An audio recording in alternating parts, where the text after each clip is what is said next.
Jadi yang pertama itu terkait dengan ilmu.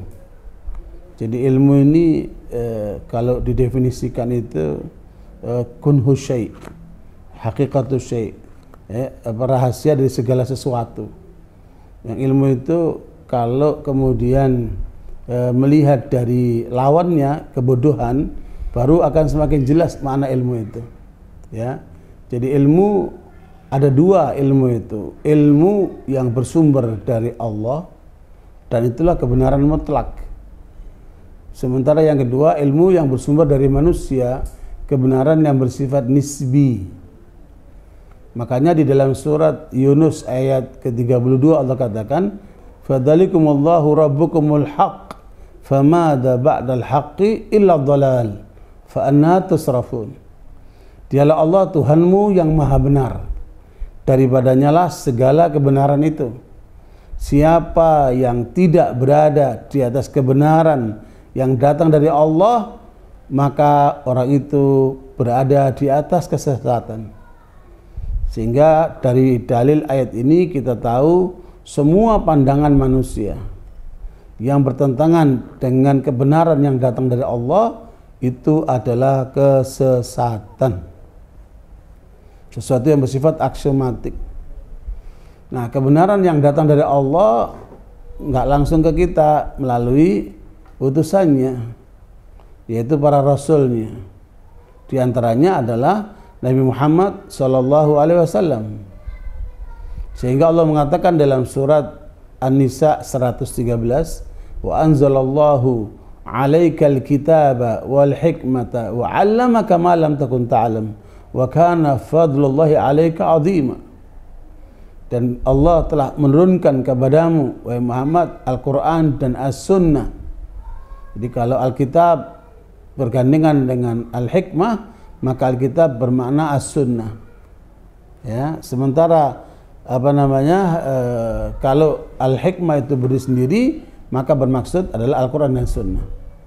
Nah, di sini Allah katakan kami telah turunkan kepadamu Al-Quran dan As-Sunnah dan mengajarkan kepadamu apa yang tadinya kamu tidak tahu. Sungguh karena Allah kepadamu sangat besar.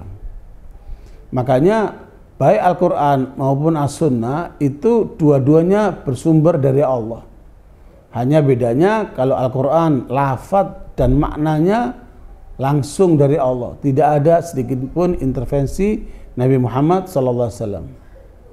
Nabi Muhammad hanya menyampaikan saja. Adapun sunnah Nabi itu adalah isinya dari Allah, tapi bahasanya itu dari Nabi Muhammad SAW. Makanya Rasulullah mengatakan, inni utitu jawami al-kalim. Aku diberikan oleh Allah kata-kata sedikit tapi kandungan yang dalam. Ya, makanya Allah katakan wa ma yantiqu anil hawa in huwa illa wahyu yuha. Nabi Muhammad tidak bicara dari hawa nafsunya, tapi beliau merupakan wahyu yang diwahyukan kepadanya. Ya, karena itu Allah mengatakan melalui Nabi Muhammad di akhir surat Al-Kahfi, qul innama ana basyarum mithlukum yuha ilayya annama ilahukum ilahu wahid wa man kana yarju liqa rabbih falyamal amalan salihan wa la yusyrik bi ibadati rabbih ahada. Ya, Allah katakan Muhammad kepada manusia, aku adalah manusia seperti kalian, hanya saja diwahyukan kepadaku agar untuk menyampaikan kepada kalian bahwa Tuhan kalian itu adalah satu, Tuhan yang Maha Esa itu Allah SWT. Maka barang siapa ingin berjumpa dengan Allah, maka agar kemudian pemengkali juliqa rabbihi falyamal amalan salihah. Kalau mau berjumpa dengan Allah, maka beramalah yang saleh dan jangan menyekutukan Allah sedikit pun. Nah, makanya ini menjadi ketetapan suatu amalan itu diterima oleh Allah apabila amal itu saleh, yaitu mengikuti petunjuk Rasulullah Muhammad SAW dan kemudian ikhlas karena Allah, tidak ada faktor selain Allah. Jadi tidak akan diterima orang yang beramal tapi ada maksud selain Allah. Berarti di situ ada apa? Kemusyrikan. Na'udzubillah min dzalik. Karenanya apa yang kemudian kita pelajari kebenaran dari Allah yang bersifat mutlak itu baik bersumber dari Al-Quran maupun bersumber dari sunnah yang disampaikan oleh Nabi Muhammad SAW. Hanya saja kemudian Al-Quran itu tersampaikan lewat pencatat-pencatat wahyu, dan kemudian mereka itu ada 24 lebih jumlahnya. Kemudian dibentuk oleh Abu Bakar Siddiq tim untuk menuliskan seluruh kandungan Al-Quran dalam mushaf yang dikenal sekarang ini dengan mushaf Utsman. Sebenarnya itu bukan Utsman yang buat, tetapi tim yang dibentuk oleh Abu Bakar Siddiq pada saat beliau terpilih menjadi khalifah, yang kemudian ditunjuk ketua tim itu adalah Zaid bin Thabit. Zaid bin Thabit ini sahabat Nabi yang cerdas, bahkan jenius, yang pernah Nabi tugasi dia untuk mempelajari bahasa Ibrani. Hanya dalam 16 hari beliau selesaikan menguasai bahasa Ibrani. Sekarang saya mau tanya, orang yang belajar bahasa itu dengan teori yang paling canggih sekarang itu butuh berapa lama itu? Ya, saya belajar bahasa Arab, saya belajar bahasa Inggris, ya, sampai ke Australia sana, belum ketemu ada teori belajar bahasa Arab yang secepat itu. Ya, yang saya temukan belajar bahasa itu paling cepat itu 8 bulan. Ya, cerdas-cerdasnya orang itu ya 6 bulan. Ya, karena itu barakallahu ini luar biasa kecerdasan Zaid bin Thabit, dan beliaulah sahabat Nabi yang direkomendir oleh Nabi SAW sebagai sahabat yang paling paham tentang faraid, ilmu tentang hukum waris. Nah, itu termasuk ilmu yang paling sulit dalam fikih itu kan. Karena di situ juga ada hitung-hitungan.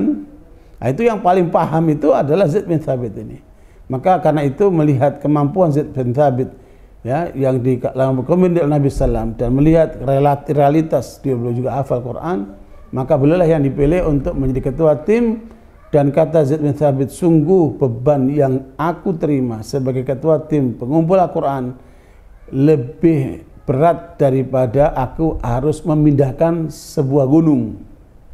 Jadi kalau aku disuruh untuk memindahkan gunung, itu lebih mudah bagiku daripada harus menjadi ketua tim pengumpul Al-Quran. Tapi kemudian tugas itu dilaksanakan dengan baik sampai terjadilah mushaf yang sekarang ada di tangan kita. Kemudian mushaf ini diperbanyak pada masa Utsman bin Affan radhiyallahu anhu atas usulan Abu Dzar Al-Ghifari, karena masalahnya umat sudah banyak berselisih sehingga masing-masing wilayah perlu memiliki mushaf Al-Quran, sehingga kemudian dinasaklah di mushaf tadi itu di tangan Hafsah radhiyallahu anha, kemudian diminta untuk kemudian digandakan dan dibagikan kepada wilayah-wilayah itu, dan sampai ke tangan kita itu. Jadi itu secara mutawatir itu sudah tidak diragukan.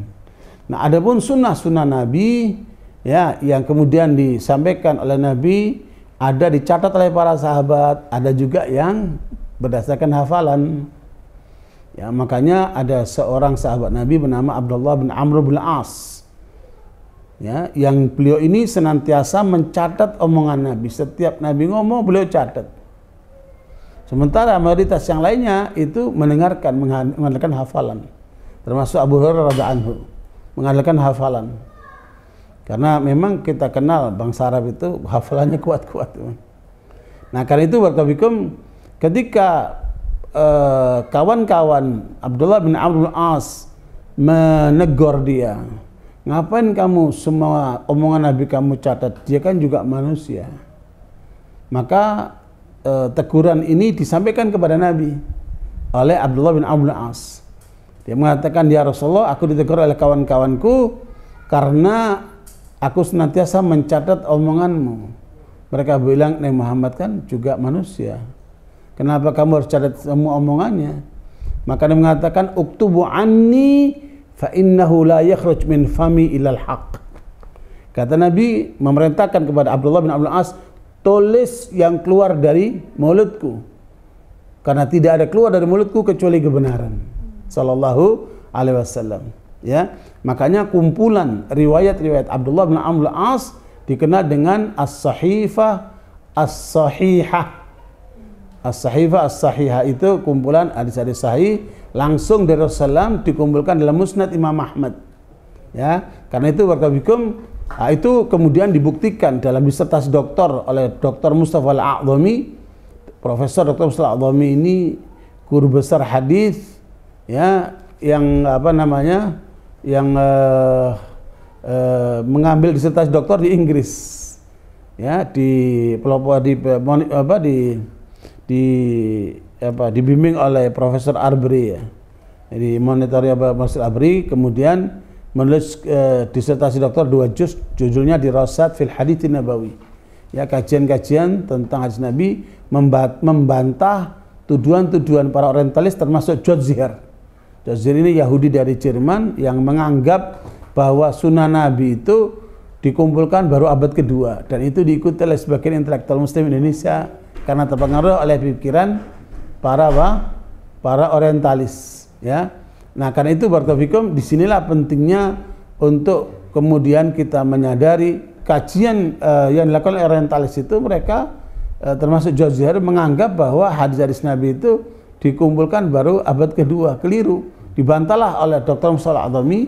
Dr. Mustafa Al-A'dhami gurunya Dr. Mustafa Ya'qub, mantan imam di Istiqlal itu, ya, yang dengan itu maka terbantahlah seluruh tuduhan-tuduhan itu, sehingga kita meyakini bahwa hadis-hadis Nabi itu ditulis pada saat Rasulullah masih hidup, kemudian dilanjutkan oleh para sahabat anhum, kemudian terjadilah seleksi yang sangat ketat terhadap hadis-hadis Nabi itu. Saya ulangi lagi bahwa tuduhan yang dilakukan oleh para orientalis terhadap kumpulan hadis-hadis Nabi itu terjadi pada abad kedua, itu terbantahkan dengan disertasi Dr. Mustafa Al-A'dhami. Beliau ini ulama dari India yang kemudian terbantahkan secara ilmiah, ya, sehingga kemudian tuduhan-tuduhan orientalis itu menjadi absurd, ya, menjadi batal.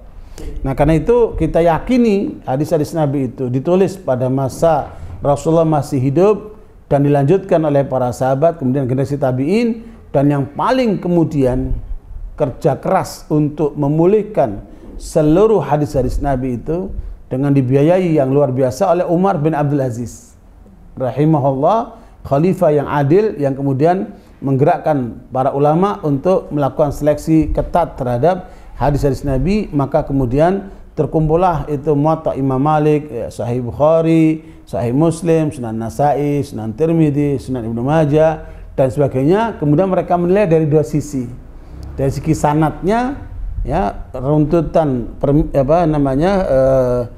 riwayat pembawa sanad itu, perawi-perawinya, dan kemudian dari sisi matannya, namanya riwayatan wa dirayah, baik dari segi riwayat maupun segi kandungan matannya itu.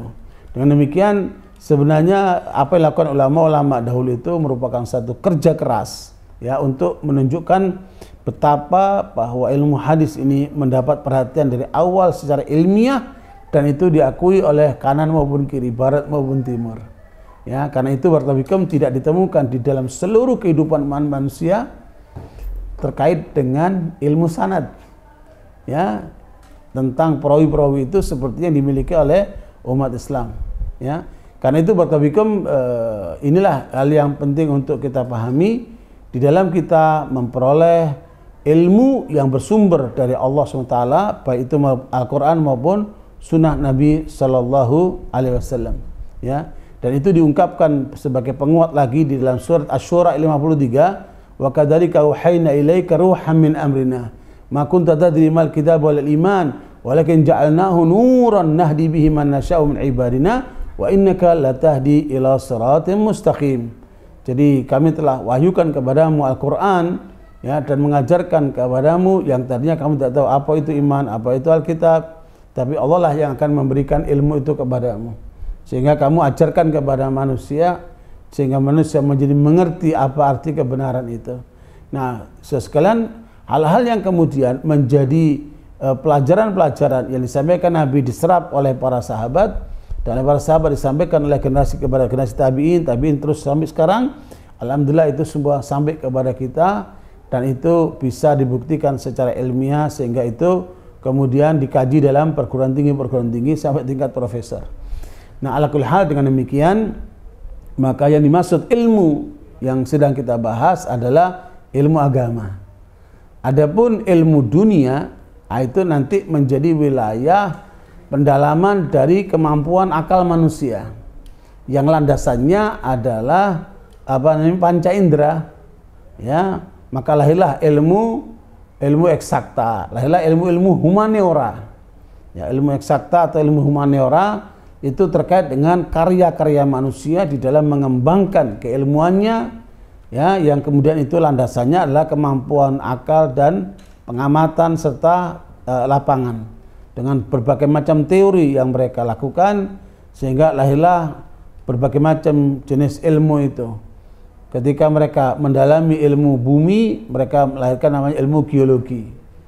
Ketika mereka mendalami ilmu tentang tumbuh-tumbuhan, mereka menemukan namanya ilmu biologi. Ketika mendalami ilmu tentang kesehatan, mereka temukan namanya kedokteran. Ketika mereka menemukan tentang ilmu langit, tata surya, mereka menemukan ilmu astronomi. Ya, begitulah seterusnya. Ketika mereka mendalami tentang binatang, menjadi ilmu zoologi. Begitulah ketika mereka mendalami ilmu lautan, kemudian menjadi oceanologi, dan seterusnya. Nah, sementara dalam sisi lain, manusia mengembangkan ilmunya melalui pengamatan dan kemudian pendalaman, saya mendapatkan teori-teori dalam ilmu, apakah itu ilmu sejarah, ya, apakah ilmu sosiologi, apakah ilmu ekonomi, apakah ilmu politik, ya, atau ilmu-ilmu yang lainnya, yang itu terus berkembang sesuai dengan perkembangan umat manusia. Nah, dengan demikian, dan kalau kita lihat peradaban umat Islam terhadap ilmu itu luar biasa, ya. Justru pelopor keilmuan ini sebenarnya umat Islam, tapi kemudian setelah kejatuhan umat Islam di Spanyol tahun 1492, umat Islam kemudian dibantai di sana dengan 50 cara pembantaian, namanya inkuisisi, dan kemudian setelah itu umat Islam dijajah hampir seluruh dunia, termasuk negeri kita, ya. Tahun 1511 turunlah itu Portugis, ya, untuk menjajah Malaka dan seterusnya. Nah, karena itu sekalian, kemudian ilmu yang sudah dibangun oleh umat Islam itu diambil oleh Barat, dikembangkan oleh Barat, jadilah pengetahuan-pengetahuan yang hari ini menjadi yang luar biasa. Itu tidak lain juga merupakan peran dari sumbangsi umat Islam. Makanya Dr. Siegfried Hanke, seorang penulis dari Jerman, menulis bagaimana Islam telah mencerahkan Barat, ya, dengan peradabannya, dan itu tidak bisa dipungkiri, ya. Tinggal bagaimana kemudian kita sebagai umat Islam jangan sampai ketinggalan di dalam masalah keilmuan, ya, baik itu ilmu syar'i ataupun ilmu duniawi, ya. Nah, barakallahu sekalian, ini yang kemudian kita lebih dalami lagi, ya, pada sisi ilmu syar'inya ini. Kemudian tidak boleh ketinggalan juga dari segi ilmu duniawi, baik dari sisi humaniora maupun ilmu-ilmu eksakta yang lainnya tadi, itu namanya applied science, ya. Karena itu barakallahu, disinilah pentingnya wawasan kita terus kita kuatkan, sebab di dalam Sahih Ibn Hibban, Nabi membagi orang berilmu menjadi 4, ya. Dalam Sahih Ibn Hibban dengan sanad yang sahih, Nabi membagi orang berilmu itu menjadi 4. Yang pertama, orang itu berilmu tentang ilmu agama sehingga selamat akhiratnya, tetapi dia juga menguasai ilmu dunia sehingga sukses dunianya. Kalau bahasa hadis itu muwassa'un fid dunya muwassa'un fil akhirah, sukses dunianya, sukses akhiratnya.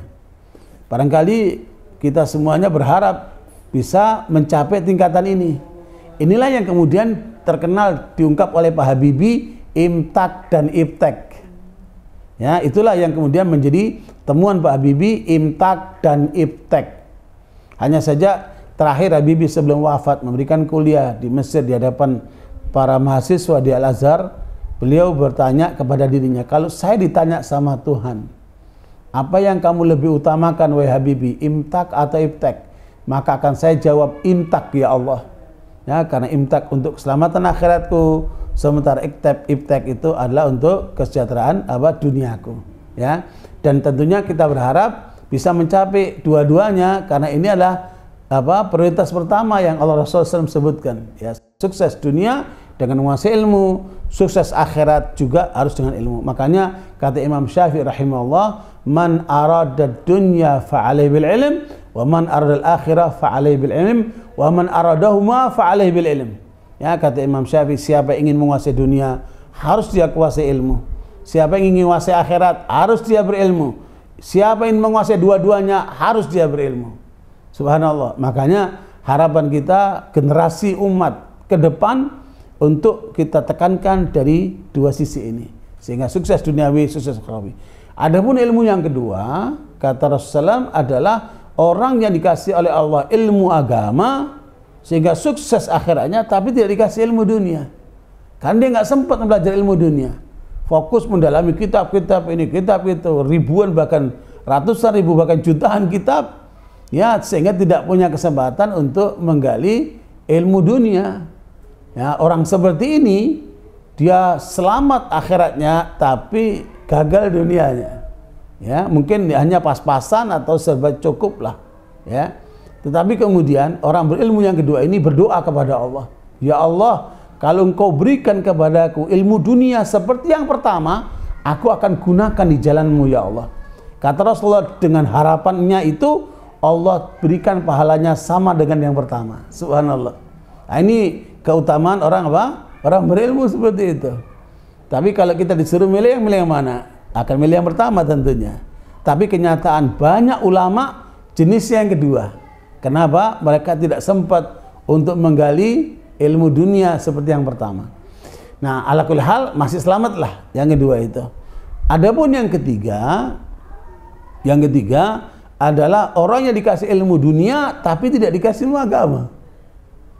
Dan kalau kita perhatikan mayoritas orang kaya, mayoritas orang berilmu duniawi jenis yang ketiga ini tidak sedikit jumlahnya. Ya, makanya mereka harus kita berikan sentuhan-sentuhan lewat dakwah betapa pentingnya arti agama seperti yang kemudian diakui oleh oleh Habibie itu, bahwa imtak lebih penting daripada ibtak, ya. Dan itulah yang kemudian menjadi panduan kita ke depan, ya. Nah, kelompok yang ketiga ini sukses dunianya tapi gagal akhiratnya, ya. Dia sukses akhiratnya, gagal akhiratnya, sukses dunianya, gagal akhiratnya. Ini kelompok yang ketiga. Sementara kelompok yang keempat itu lebih parah lagi, masyarakat ya yang tidak memperhatikan ilmu sehingga dia nggak punya ilmu agama juga nggak punya ilmu dunia, gagal dunia, gagal akhirat. Ya, orang-orang seperti ini kasihan sekali. Makanya kita perlu merangkul mereka untuk menyadarkan betapa arti penting ilmu agama sekaligus juga ilmu dunia supaya mereka sukses keduanya. Nah, karena itu barakallahu ini sebagai satu penjelasan buat kita betapa arti penting ilmu agama itu dibanding ilmu dunia, sehingga kemudian Allah mengingatkan kepada kita di dalam surat Al-Qasas ayat 77, wabtaghi fima ataqallahu daral akhirah wa la tansa nasibaka minad dunya wa ahsin kama ahsanallahu ilaik wala tabghil fasada fil ardh innallaha la yuhibbul mufsidin. Ya, Allah menyebutkan dalam ayat itu, kejarlah olehmu dengan segala yang kamu miliki untuk meraih akhirat, tapi jangan kamu lupakan duniamu. Berbuatlah baik kamu kepada manusia sebagaimana Allah telah berbuat baik kepadamu, dan janganlah kalian membuat kerusakan di muka bumi, karena Allah tidak suka dengan mereka yang membuat kerusakan itu. Barakallahu di sini berarti akhirat harus menjadi prioritas kita umat Islam.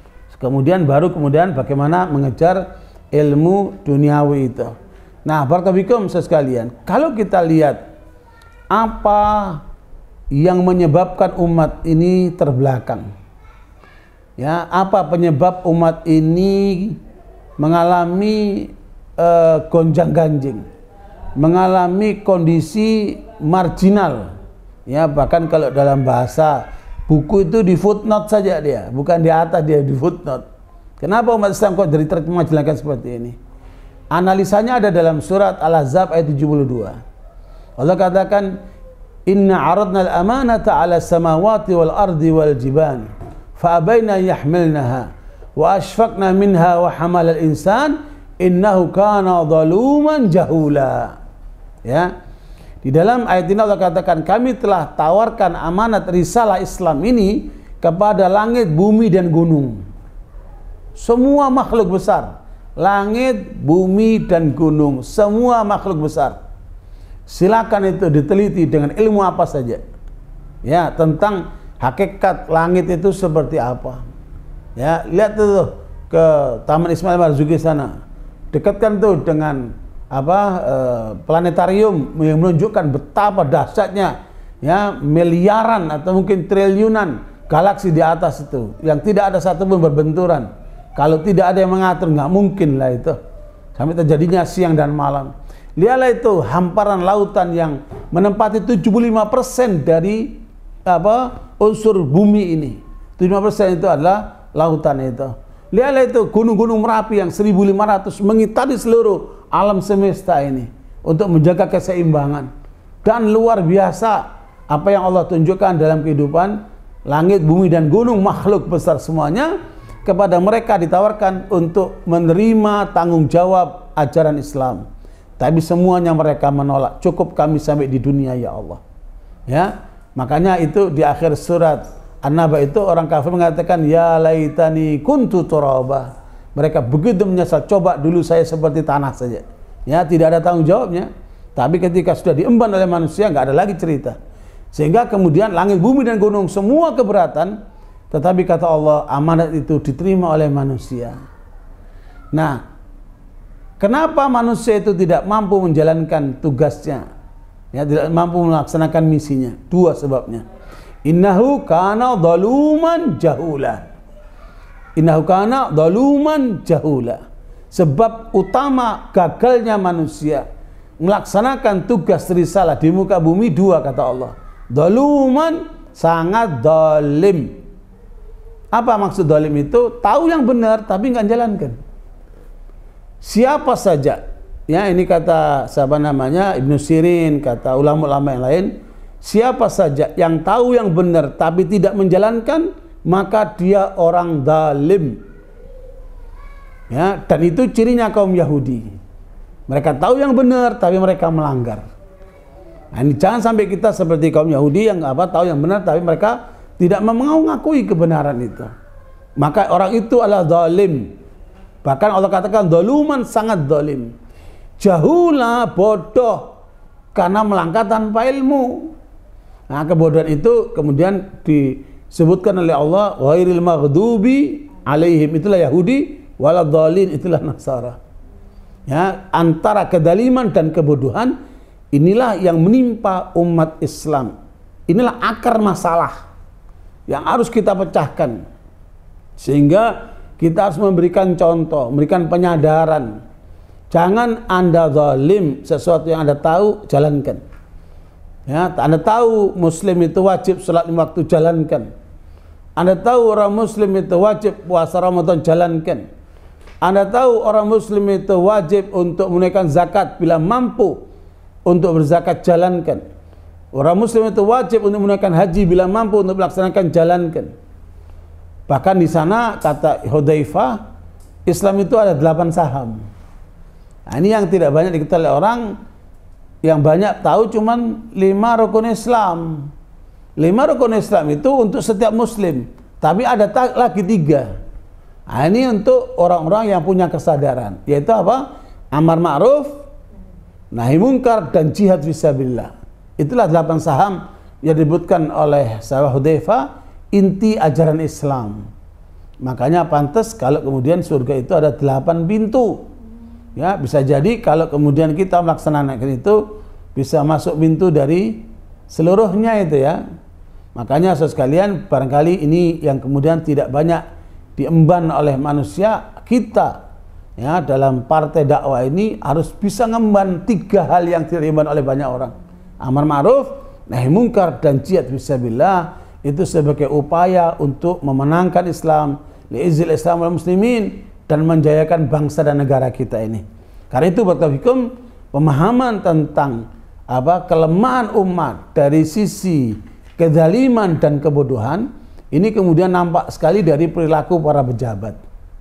Ya, dari perilaku para pengusaha, dari perilaku para orang tua, para pendidik, ya, dari perilaku masyarakat pada umumnya.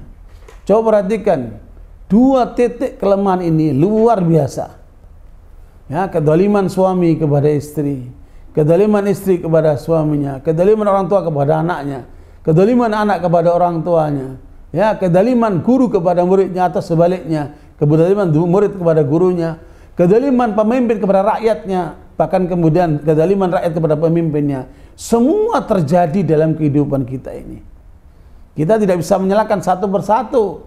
Yang seringkali kita itu suka nuduh-nuduh saja, menuduh dengan tangan kita ke sana kemari, tapi kemudian sebenarnya ada di kita juga.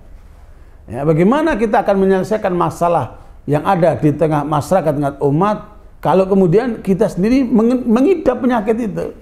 Makanya kebodohan diri kita inilah yang harus kita singkirkan dulu dengan ilmu. Sebab orang bodoh itu akan mengalami 4. Ya, akan terjadi pembodohan, dia kebawa kepada arus itu. Sistemik dia. Kebodohan yang sistemik. Yang kemudian yang kedua, dia terbawa karena kebodohan itu menjadi masa bodoh dia. Jadi dia bodoh, kemudian dia dibodohkan. Yang ketiga dia masa bodoh. Yang keempat bodoh sok pinter. Hancur orang seperti itu.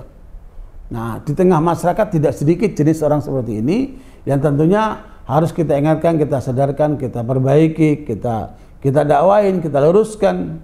Mudah-mudahan dengan itu kesadaran untuk memegang ilmu yang benar itu betul-betul bisa kita harapkan. Nah, kemudian sekalian, kedaliman itu sendiri ada 3. Ya, kalau kebodohan tadi ada 4 ya. Kebodohan, pembodohan, masa bodoh, dan bodoh sok pintar. Adapun kedaliman itu ada 3. Zalim kepada Allah berarti tidak menunaikan hak Allah. Dia sepertinya abai sebagai hamba Allah. Ya, yang kemudian yang kedua adalah zalim kepada manusia. Apakah dia sebagai pemimpin, apakah dia sebagai rakyat, apakah dia sebagai suami, apakah dia sebagai istri, ataukah sebagai anak. Nah, makanya jangan sampai kita masuk ke dalam kedaliman ini. Nah, itulah yang Rasulullah SAW sampaikan dalam hadis qudsi dalam riwayat Imam Muslim. Allah menyampaikan, ya ibadi inni haramtu dzulma ala nafsi faja'atuhu muharraman alaikum fala tadzalamu. Kata Allah dalam hadis qudsi itu, wahai hamba-hambaku, aku haramkan kedaliman bagi diriku, dan karena itu aku haramkan buat kalian untuk berbuat zalim. Maka jangan saling mendalimi. Subhanallah. Inilah ajaran Islam yang harus kita bawa. Hakikat Islam itu adalah keadilan. Ya, hakikat Islam itu adalah keadilan yang harus kita tegakkan. Ya, karena itu barakallahu disinilah yang kemudian kita bawa dalam kehidupan nanti secara nyata. Ya, dalam kehidupan berpolitik dan sebagainya. Ya, kita selalu menyerukan kepada keadilan. Itu batas minimal. Di dalam surat An-Nahl ayat 90, Allah bahkan melebihkan daripada arti keadilan. Innallaha ya'muru bil adli wal ihsan. Ya, bagaimana kita menegakkan keadilan sekaligus menegakkan ihsan. Ihsan itu sudah di atas keadilan. Jadi melampaui batas keadilan. Ya, karenanya barakallahu inilah ajaran Islam yang harus kita bawa. Ya, untuk menegakkan keadilan dan sekaligus menegakkan keilmuan itu. Nah, kemudian yang ketiga, zalim kepada diri sendiri. Ya, ketika seorang itu merokok, dia sebenarnya telah zalim kepada dirinya sendiri sebelum dia zalim kepada orang lain. Ketika orang itu berzina, dia telah menzalimi dirinya sendiri. Ketika dia menenggak narkoba, dia telah menzalimi dirinya sendiri. Ketika dia korupsi, dia telah menzalimi dirinya sendiri. Semua kejahatan orang itu akan kembali kepada dirinya sendiri. In ahsantum ahsantum li anfusikum wa in asatum falaha. Kalau kamu berbuat baik, maka kamu akan memperoleh kebaikan itu. Tapi kalau kamu berbuat buruk, kamu akan menanggungnya dirimu sendiri. Karena itu sekalian, nah, 2 hal pokok masalah umat ini, kedaliman dan kebodohan, itu kata kunci jalan keluarnya adalah ilmu dan kemudian mempraktekkan ilmu itu sendiri. Saya lanjutkan lebih dikit lagi terkait dengan ilmu agama yang kemudian menjadi tekanan kita. Adapun ilmu dunia, insya Allah nanti kita bisa bahas dalam kesempatan lain, dan saya yakin para peserta Zoom kita, mudah-mudahan semua ahli ilmu semua ini ya, tapi kemudian ilmu din ini saya tekankan dikit supaya menjadi kekuatan bahwa menurut Imam Ahmad rahimahullah bahwa ilmu agama itu terbangun dalam 4 hal. Ya, ilmu agama itu terbangun dalam 4 hal. Yang pertama ad-dalu, yaitu Allah SWT. Ya, inilah pelajaran-pelajaran tauhid. Ya, di dalam Al-Quran itu ada 114 surat, 30 juz, 6.236 ayat. Ya, yang turun di Mekah namanya surat-surat Makkiyah itu 84 surat. Yang itu tekanannya pada tauhid. Ya, dan itulah misi besar para nabi.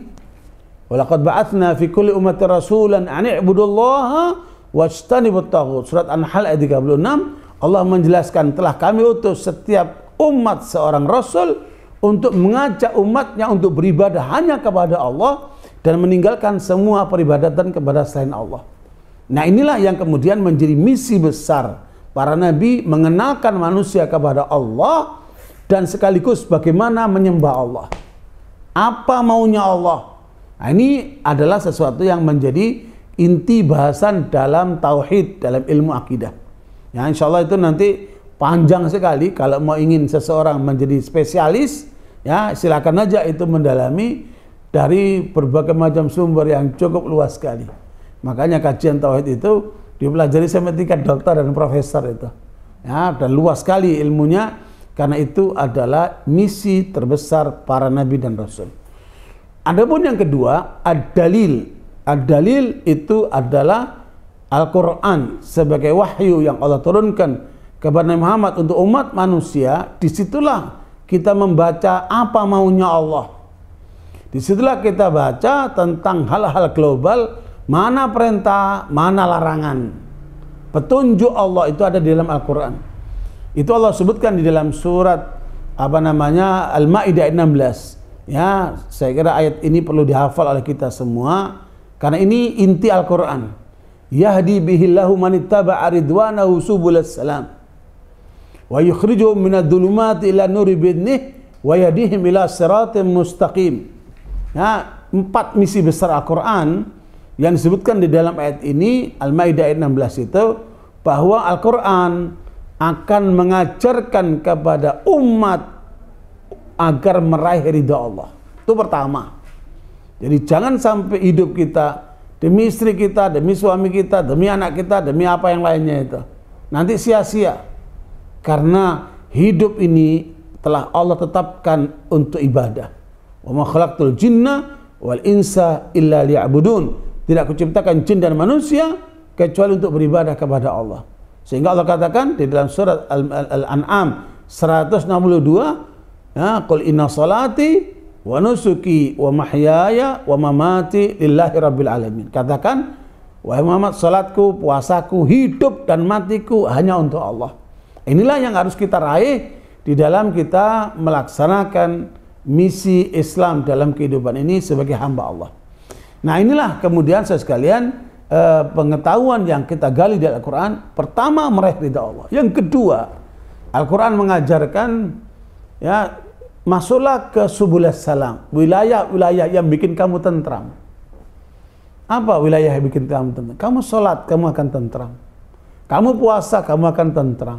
Tunaikan zakat, pasti kamu akan tentram. Jalankan haji, kamu akan tentram. Lakukan amar ma'ruf, pasti kamu akan tentram. Lakukan nahi mungkar, pasti kamu tentram. Lakukan jihad fisabilillah, kamu akan tentram. Semua ketetapan Allah, bila kamu jalankan, kamu pasti akan tentram. Betapa subhanallah, isi Islam itu semuanya menenteramkan. Ya, silakan saja dipelajari, ya, secara mendalam semua kandungan isi Islam itu. Makanya kalau kita pertanyakan balik, mana dari syariat Islam yang merugikan manusia? Tidak ketemu. Semua manfaat buat manusia. Semua yang dilarang itu pasti merugikan manusia, paham atau tidak paham. Makanya ketika Nabi Ibrahim disuruh untuk menyembelih putranya, langsung beliau praktekkan. Dan Ismail pun menerima. Ya abati fa'al ma tu'mar, satajiduni insyaallah minas sabirin. Ya Allah, kalau itu perintah Allah, jalankan. Engkau akan temukan aku sebagai orang yang sabar. Bapaknya disuruh nyembelih, anaknya mau disembelih menyerahkan diri. Karena apa? Dia yakin Tidak mungkin perintah Allah itu apa? Mencelakakan. Buktinya apa? Digantilah dengan domba dan diikutilah oleh umat manusia yang begitu banyak. Di dunia sekarang ada 1,8 miliar umat Islam.